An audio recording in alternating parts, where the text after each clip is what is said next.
انہوں نے، اور میں سیاسی طور پر بھی کہہ سکتا ہوں کہ شام میں 5 لاکھ لوگوں کا قتل کس نے کیا؟ یہ یہی لوگ ہیں جو آج دعویٰ کر رہے ہیں تصویریں لگائی جا رہی ہیں، اور مجھے معلوم ہوا کہ سنی یہ کام کر رہے ہیں کہ وہ تصویریں لگا رہے ہیں۔ یہ تو عین حرام چیز ہے، نامناسب طبقہ ہے روافض و شیعوں کا۔ انہوں نے حقیقت میں دین پر تیشہ چلایا اور ہمیشہ پوری تاریخ بھری پڑی ہے کہ انہوں نے اسلام کو نقصان پہنچایا۔ میں آپ سے صاف کہتا ہوں، آج کے دور میں جب کہ بعض مسلمان غلط فہمی کا شکار ہیں، کسی ملک نے حملہ کر دیا اور ہمارے دشمن کو نقصان پہنچایا، ہمیں خوشی ہے اس پر۔ وہ کوئی حملہ کرتا، کوئی دشمن ہوتا اور وہ بھی حملہ کرتا، اگر وہ حملہ کرنے والا اسپین ہوتا یا فرانس ہوتا یا جاپان ہوتا، کوئی ہوتا، ہم خوش ہوتے کہ اس نے ایک ظالم پر حملہ کیا، اس کو نقصان پہنچایا۔ لیکن یاد رکھیے، اگر حملہ کرنے والا اپنے عقائد کے ساتھ، ان اپنی بدعقیدیوں کے ساتھ موجود ہے جس کی تاریخ گواہ ہے، اس کے بعد خدا نخواستہ ہم ان کو اپنا مقتدی سمجھیں، اپنا رہبر سمجھیں، اپنا قائد سمجھیں، تو اللہ ہی حافظ ہے ہمارے ایمان کا۔ اسی کی وہ لوگ ہیں جو صحابہ کو برا بھلا کہنے والے اور ان کے جو عقائد ہیں، تقیے کو یہ اپنے اللہ سے قرب کا بہت بڑا ذریعہ سمجھتے ہیں۔ جھوٹ بولنا ان کے مذہب میں شامل، اور ہمیشہ اسلام کو نقصان پہنچایا انہوں نے۔ اور میں سیاسی طور پر بھی کہہ سکتا ہوں کہ شام میں 5 لاکھ لوگوں کا قتل کس نے کیا؟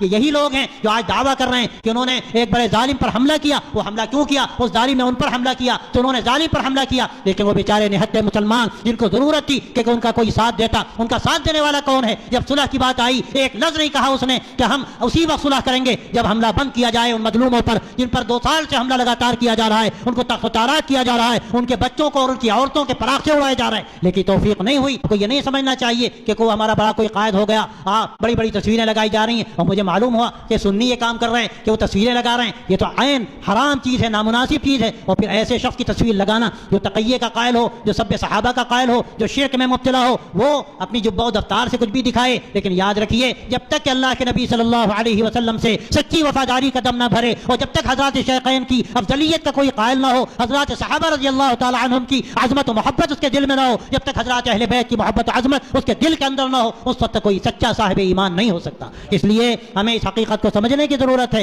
کہ ہم دھوکہ نہ کھائیں۔ یقیناً ہم اس پر خوش ہیں کہ کسی نے حملہ کیا ظالم پر، اور کوئی بھی اگر اپنے اندر انسانیت رکھتا ہے اور دھڑکتا ہوا دل لگتا ہے تو ایسے ظالم کے ساتھ کوئی بھی بدسلوکی کرے، کوئی بھی اس کے ساتھ اس پر حملہ آور ہو، ہمارے لیے اشکوئی ہے، ہمیں اس سے خوشی ہے۔ لیکن ہمیں یہ فرق سمجھنے کی ضرورت ہے، ایمان ایک طرف، عقیدہ ایک طرف، اس سے ہم ایک لمحے کے لیے بھی عزت بردار نہیں ہو سکتے، اور ہم کبھی بھی اس سے کمپرومائز نہیں کر سکتے۔ صلی اللہ علیہ وسلم نے فرمایا، ترمذی شریف کی روایت ہے، اور ترمذی نے اس کو درست کہا ہے کہ اللہ فی اصحابی لا تتخذوهم غرضا من بعدی فمن احبهم فبحبی احبهم ومن ابغضهم فببغضی ابغضهم۔ آپ نے صاف کہا، اللہ سے ڈرو میرے صحابہ کے بارے میں، اور اگر کوئی ان سے محبت کرتا ہے تو میری محبت کا نتیجہ ہے، اور اگر کوئی ان سے بغض کرتا ہے تو میرے بغض کا نتیجہ ہے، وہ مجھ سے بغض کرتا ہے، اس کے نتیجے میں صحابہ سے بغض کرتا ہے۔ اور آپ نے یہ بھی فرمایا کہ میرے اہل بیت کے بارے میں بھی اللہ سے ڈرو، ان سے محبت کرو، ان کا لحاظ کرو۔ تو ہمیں دونوں کا خیال کرنا ہے۔